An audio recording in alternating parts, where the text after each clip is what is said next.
All right, welcome back to CHEM008C.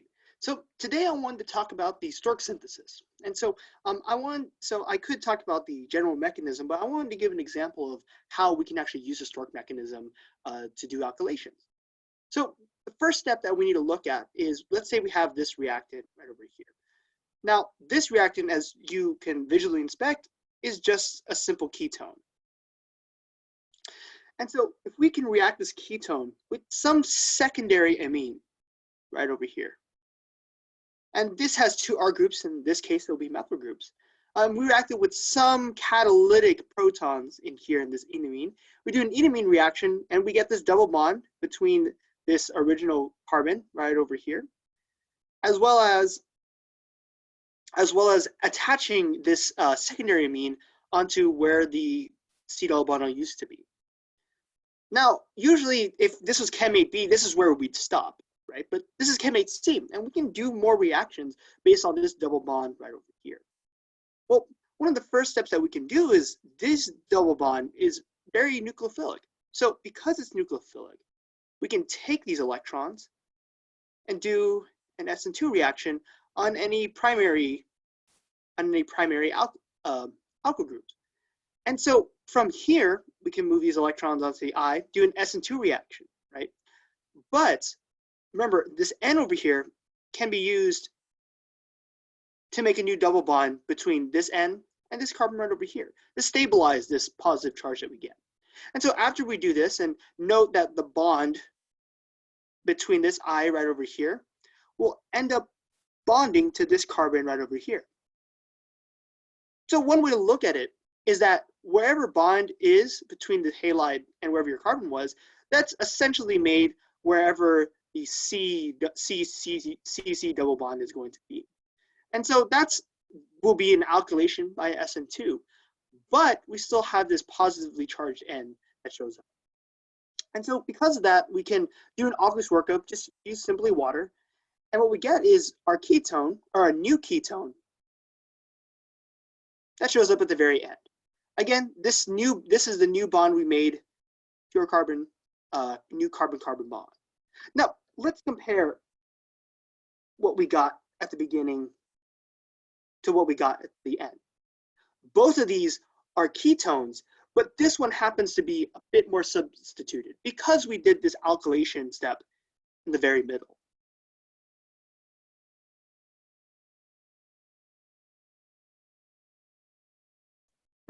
So let's look at an example problem that was actually given one of my worksheets, but let's go through it step by step. And so the instructions for this problem was fill in the blank. So all of these blank boxes right over here, let's fill them in. Okay, so looking at the first step right over here, we have some kind of ketone. Again, just keep things in mind. Some kind of substituted ketone, you know, with the phenyl group in this cyclohexane. But then we use some unknown reagent to get to this enamine, or this enamine. Right. So now our question is, what was in the middle right over here? Well, let's look at the differences between the two. So if we can see here, we have this benzene ring, and in this case, we have the cyclohexane, right? But what's the difference? Well, the difference is that we changed out this C double bond O for this N group right over here. And then we can also look that there used to be this H right here, but now that's gone on this carbon, right? Replaced with the CC double bond, right? So how can we show these differences and how can we see how they're different? Well, essentially, whatever was bonded to the C double bond O got cut off, you know, cut down the middle and got replaced with whatever was above here.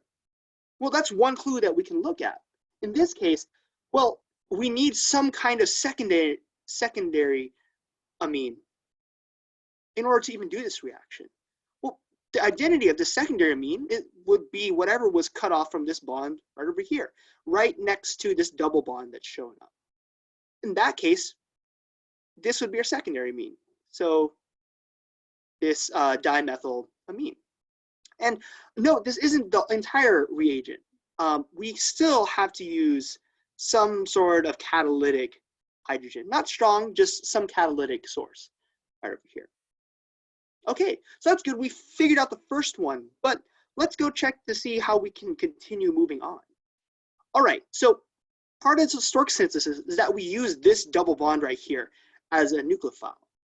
Well, looking over here, step one has some kind of alkyl halide. So because the alkyl halide, this is a good leaving group.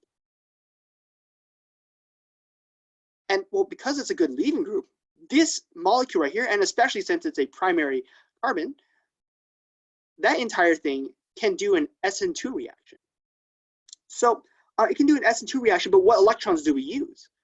Well, we could use the nitrogens, but in this case, remember, part of the Stork synthesis is using this double bond, these double bond electrons, and go around and attack this carbon right over here, this one right there.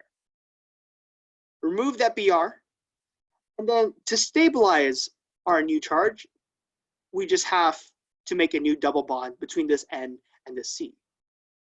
Okay, so I'll draw this as an intermediate so we can get some molecule that looks something like this, where now we have the cyclohexane, and then from this carbon, right, wherever this carbon was right here is where we're going to be replacing this. So again, make sure to count your carbons. So this is 1, 2, 3, 4.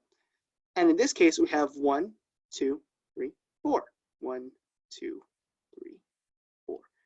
With this bond right over here, this bond right here being the one that we replaced from this bond right there. Okay, so looking at this molecule, right, our second step right over here is adding some H3O+. Now, normally, it'd just be a general acid, but in this case, H3O+ acts as an aqueous workup. And because of that, what we can do with an aqueous workup is we essentially cleave this double bond that's right here and replace it with an O. So our final product at the end, after we do this aqueous workup, will be a molecule that looks something similar to this. Again, keep 1, 2, 3, 4. And so this will be our final molecule. Again, I'm going to label these carbons right here. This will be our new final product with this extra C bond between here and here. Again, let's look at what we did in this entire synthesis. We came from one ketone to another ketone. So this is a Stork synthesis. It's really good. But also note, we replaced this H right over here, with this new carbon group that shows up. And so this is a more substituted ketone. And that's one of the big things about the Stork synthesis that we can do. All right, so this will be the last problem I'll do in this video right over here.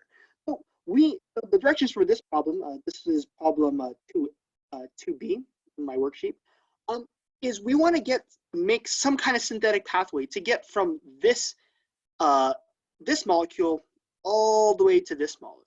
And so we need to do a series of steps to get from point A to point B. Well, first, let's look at the differences between this molecule and this molecule.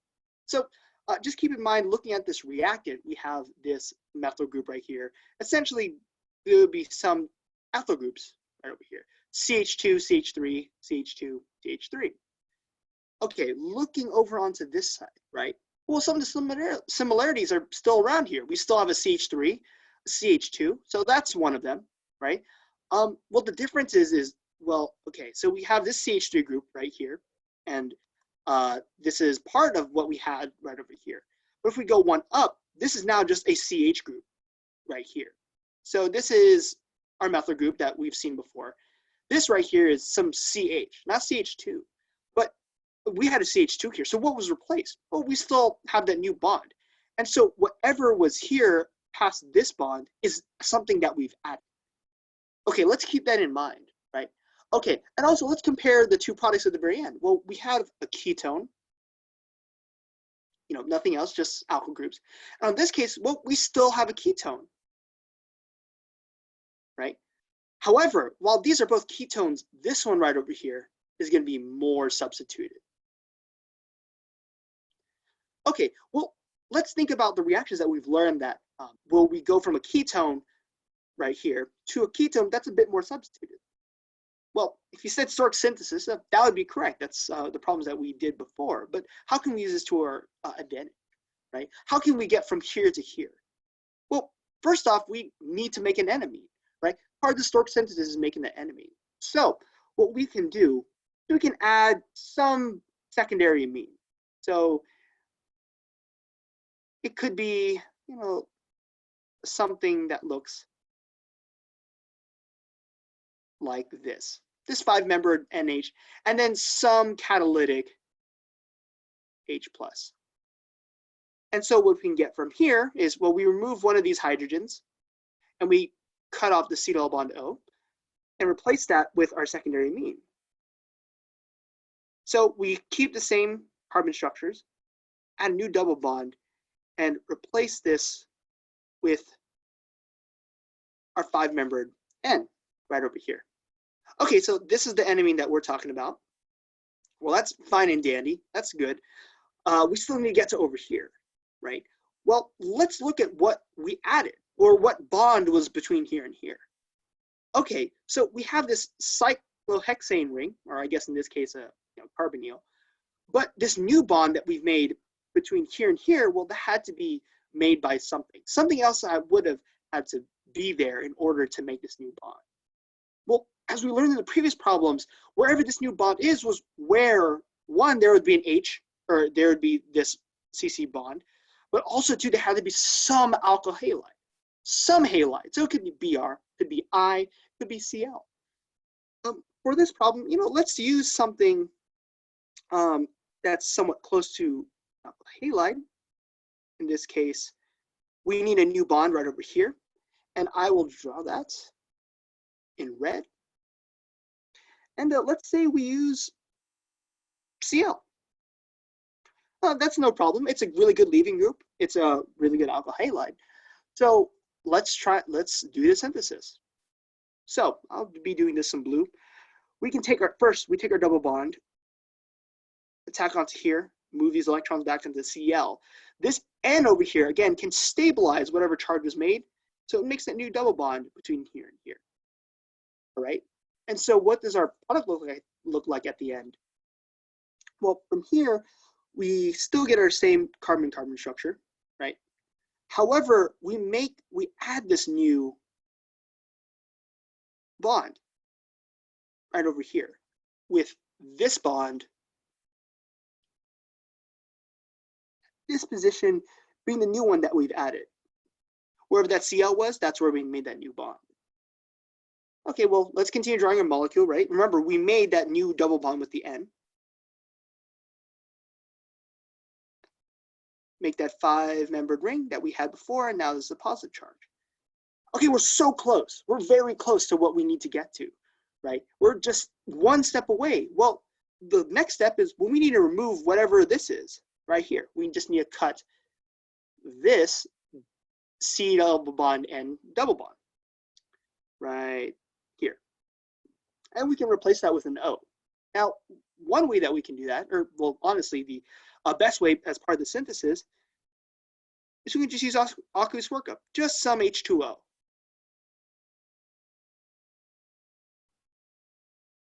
Well, once we do that, well, hey, we get to our product at the very end with this CN double bond being cut off for C double bond O and adding this new bond right over here.